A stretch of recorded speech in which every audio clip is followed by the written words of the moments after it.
Well, thanks again for coming tonight. I'm not going to have a ton of remarks. I'll probably have about 10 minutes or so. And obviously, please stop me along the way if you have questions. A lot of people know and have heard about BBB.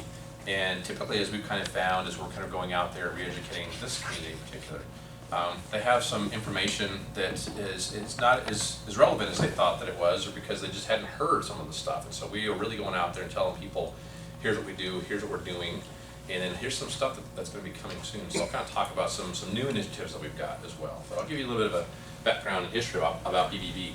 So this is our vision and our mission. They're over here as well. And really what we do is we try to provide and build trust in the marketplace. So we do two things really. We want to make sure that we go out there and we accredit businesses. I'll talk about that in a second. But at the end of the day, we want to promote these ethical, trustworthy businesses to consumers. We want to tell them that look for that accredited seal, and those are the people you want to buy from. Because what they've done is they work with us and they go through these 8 standards of trust. And basically that's what it is. We have people that ask us, well, why should I be accredited? And I'll tell them, well, I've got a whole bunch of reasons of the tools and the pieces of things we can give you. But ultimately, this is what I tell people. Are you a good, honest, ethical, trustworthy business? Of course, everybody says yes. And do you believe that you're one of the best in your field? Absolutely. You should be accredited. This is not necessarily, because we're a nonprofit, 501c6, this is not necessarily a business model where we want everybody to be pulled in and be accredited. That's not what we're looking for. We're looking to find the best of those businesses, because that's then what we do is we go out there and promote people. It's on our website. There's some new things coming to the website. I'll talk about that too. And that's really what our job is to find those businesses that are doing wonderful things, that are doing these things, build trust, tell the truth, be transparent, safeguard privacy, embody integrity. And then we re-vet them every year. We double check to make sure that they're still embodying all these different things. And so that's one half of what we do. Promote these folks that are doing these 8 standards of trust, and then we call out the underperformers. So people that are not doing well, that are not doing what they say that they're supposed to do. They're scamming people and taking money from folks. This is what we do in terms of the balance of both of those. This is what we kind of our noble purpose is, in the sense of letting people know who not to trust and letting people who they should trust and who they should buy from. That's what we do it. And this is kind of our own belief here. This is not from a national perspective. This is what we embody here. So we call this just our cycle that we look at, where if it's our job to promote these ethical businesses, promote ethical business owners, promote those entrepreneurs that are doing good work, that's going to build a stronger economy, which will in turn build a healthier community, which will in turn attract more of those businesses here.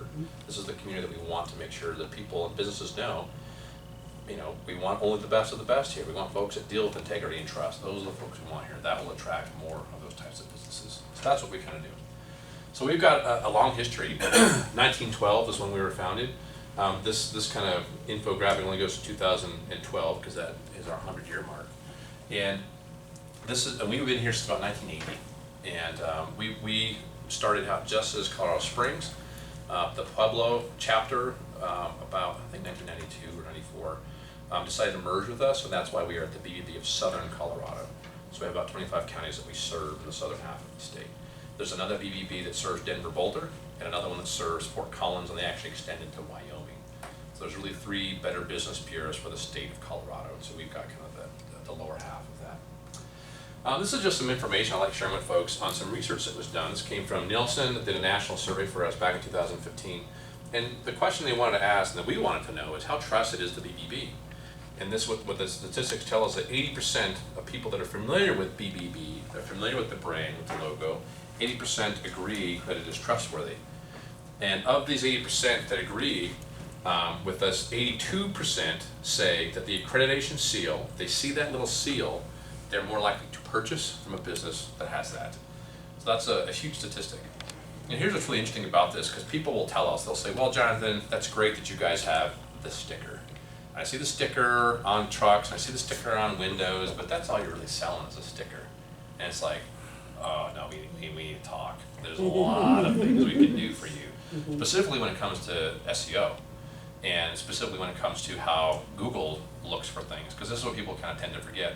Yes, humans' eyes will look for the sticker, but we've got a lot of accredited businesses where we'll say, how come your accredited seal isn't on your website? And they'll say, well, Jonathan, people aren't really looking for that accredited seal on my website. It's on my window, it's over here, proud to display this, but I don't have it on my website because who's gonna come look on a website?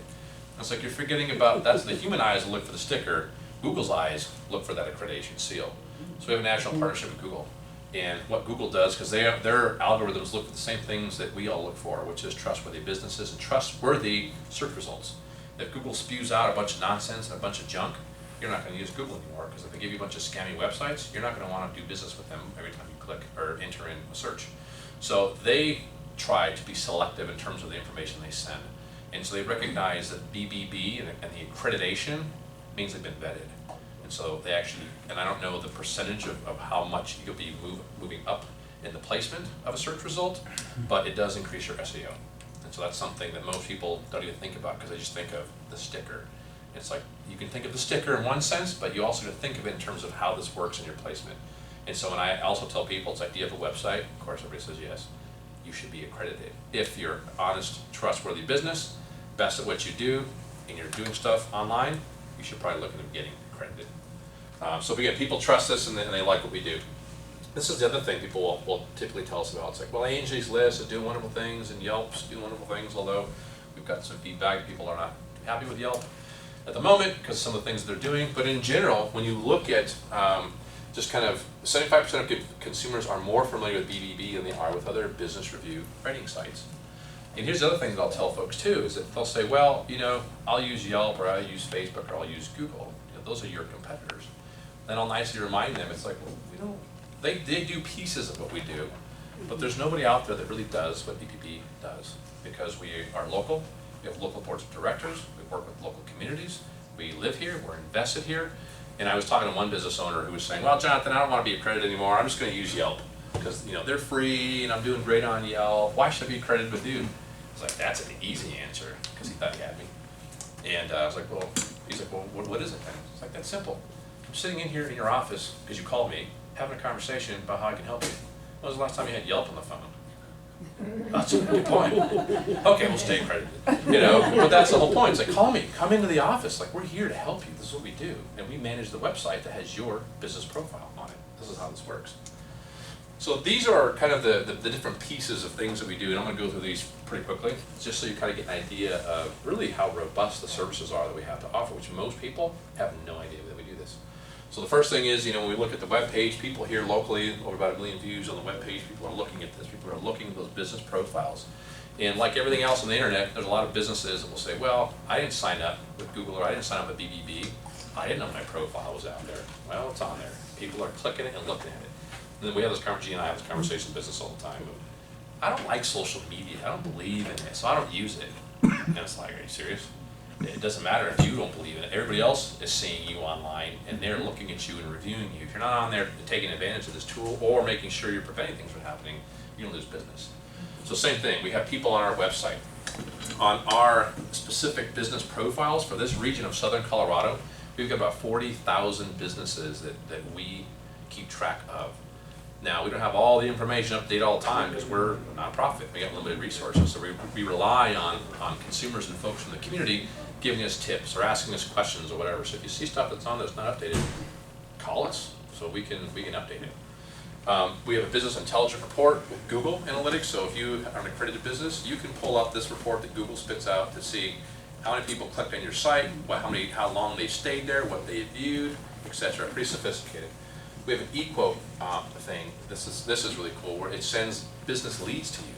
So if you're an accredited business and somebody's looking for a plumber or a roofer, what they do is they just go in here and they click on the request to quote, and they say, I need a roofing estimate, or I need the service done. They hit send, and then what it does is it goes to only accredited businesses that are closest to their zip code, and you have, like, I think it's an hour to respond to it. And if you don't claim that lead, it keeps going out further and further and further and further. So it's a way, usually people pay for leads. Because you're an accredited business with us, this is just an added value that we bring. So this is great for consumers to get business done from people that they can trust, because it's only accredited businesses. And it's a great way for businesses to get free business leads, which that's never a bad thing, right? Mm-hmm. This next thing that I'll talk about a little bit, well, we talked about this one already, just slightly, the search engine optimization. So having that accreditation can help your SEO go up. We do an age-friendly business certification. This is new. So you see this seal up here, this is a certified age-friendly business. You gotta be accredited first to be able to get this, but in this age where you look at the boomer generation, and what we like to remind people is that, make sure you're nice to boomers because they have all the money. That's right. And when we tell people that, businesses go, well, I kind of know that, but well, there's also statistics on that. So check this statistic out. This comes from the World Economic Forum.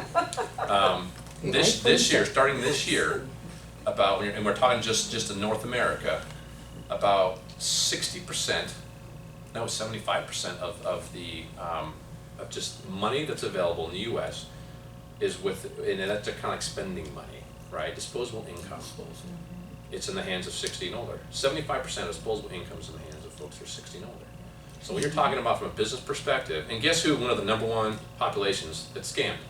Seniors. So guess what? They're not going to answer their door. They're not going to open their mail. They're not going to click on the email. They're not going to look at open the envelopes because they don't trust what's going on because they're getting scammed. So this is what we're trying to do, is we're starting to actually go through and certify businesses that are age friendly, so that so seniors can see that logo and say, oh cool, I'm gonna go do business with them. Because one, they've been trained, but also they've been vetted to a different standard. So that's something else to think about if folks are interested in that. We are also doing something called social impact, and Jan and I were talking about this just a little bit. Social impact, if you're not familiar with this, is something that is very, very innovative, very, very fascinating, and this is a growing sector that's happening all around us. It's all over the world. What we are telling people this, and I didn't come up with this. This is a nice quote from Harvard that talks about the fourth sector of the economy. So everybody's familiar with the public sector and the private sector. This was the third sector, or the nonprofit sector. Stanford has renamed this the plural sector to kind of give way for the fourth sector. This is important for a couple things, a couple different reasons. One of them is